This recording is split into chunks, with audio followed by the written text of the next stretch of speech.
salamat sa iyo, Kay. Magandang umaga sa inyong lahat. Narito naman tayo ngayon sa NCR upang alamin kung may mga yamang mineral na matatagpuan dito. May interviewin ako ng kanila. Kapilan ko natin siya. Yes, yun po.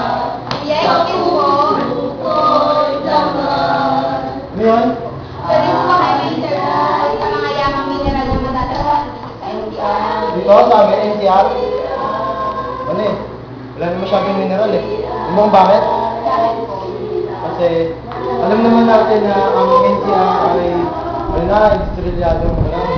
Parang, ano, wala naman masyadong kabundukan, puro, ano na, building.